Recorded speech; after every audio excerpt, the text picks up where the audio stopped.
Olá, estamos aqui mais uma vez para apresentar o nosso canal Fama e desta feita vamos tratar de uma temática que foi sugerida por aqueles que utilizaram-se das redes sociais, das nossas redes sociais, e solicitando lhes pudesse ser informado acerca de prática forense. Nós temos pelo menos 3 áreas de prática forense, as mais, vamos dizer assim, utilizadas, né? Prática forense trabalhista, prática forense civil, prática forense criminal. Digo as mais utilizadas porque nós também temos prática forense previdenciária, prática forense tributária e assim sucessivamente, né? Mas vamos então iniciar, né, só para atender àqueles que desejam tirar algumas dúvidas. Vamos procurar responder às questões que nos foram feitas. Então vejam, primeira coisa, a advocacia é uma arte. O advogado, portanto,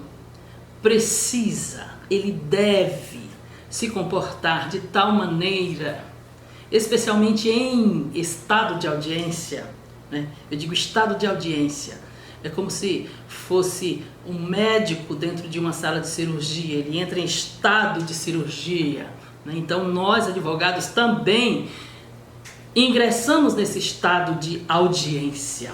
Enquanto em estado de audiência, primeira coisa, logo de início nós temos que saber qual é a nossa posição na mesa de audiência.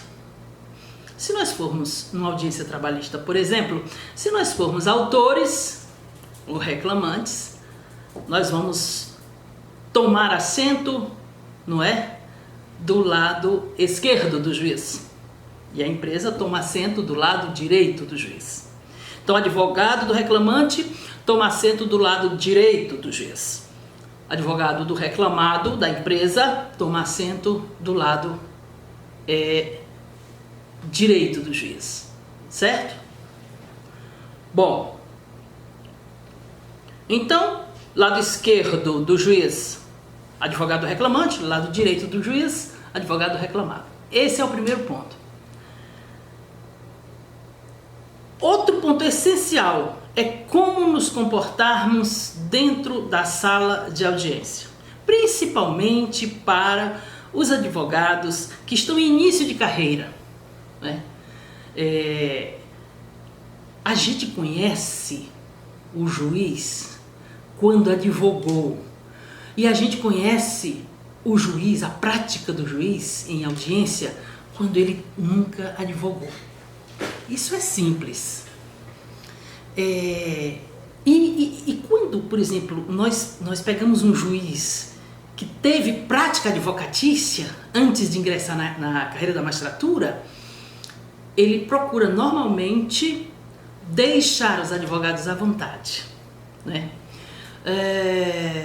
A audiência então vai se iniciar e nós, enquanto advogados de qualquer das partes, temos que nos manter em estado de alerta, não é? Na audiência trabalhista especificamente, há determinados episódios aos quais a nossa atenção tem que ser inteira.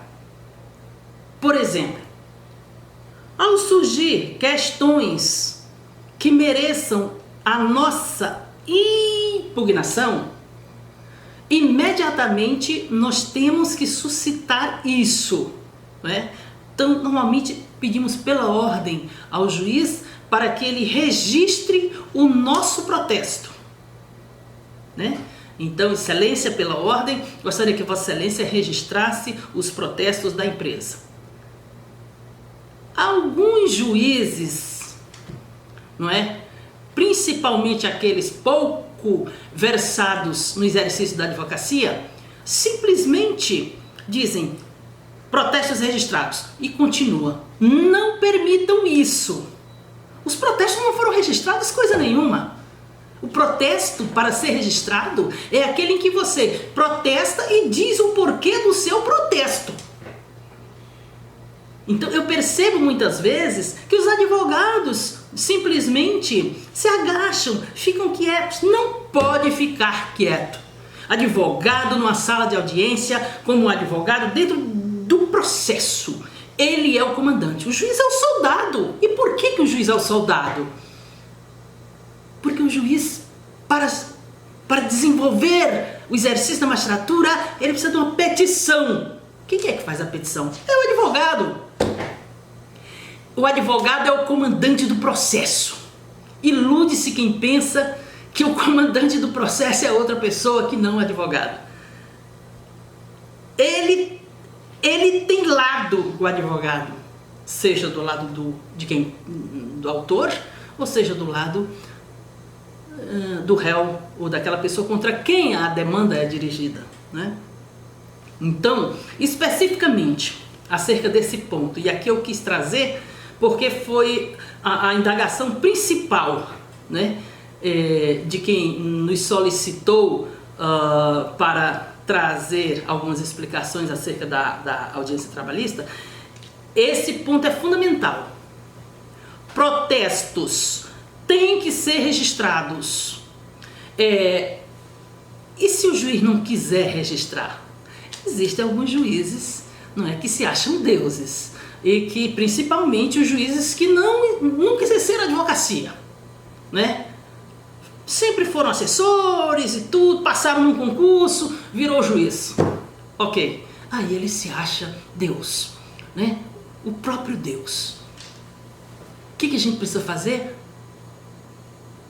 Nós temos que exercitar as nossas prerrogativas.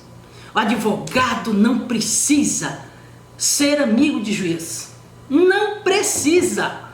Nós temos as nossas prerrogativas. Agora, o que ele deve saber fazer é defender incondicionalmente as suas prerrogativas. Ele deve ser o maior defensor das suas prerrogativas, né? Então, juiz não quer registrar o protesto. Simplesmente peça para fazer constar em ata que o juiz se recusar a registrar os protestos. Tudo, qualquer atitude do magistrado, peça para fazer registrar em ata, né? E aí você vai indo de tal modo, ele vai ter que tomar uma atitude, qualquer que seja. E é ali que você espera. Se for uma atitude serena, você responde com a serenidade que o caso requer. Se for uma atitude não serena, você então ingressa com uma representação. E não tenha medo de representar contra juiz, porque eles não pensam duas vezes, não é? Para representar contra o advogado. Então, nós temos as nossas formas de defesa das prerrogativas. Agora, para fazer isso, é preciso conhecer o nosso código, não é, de ética, conhecer bem as prerrogativas do advogado e defendê-las incondicionalmente, simplesmente assim. Então o ponto de hoje foi especificamente sobre o registro do protesto em sala de audiência, na audiência trabalhista.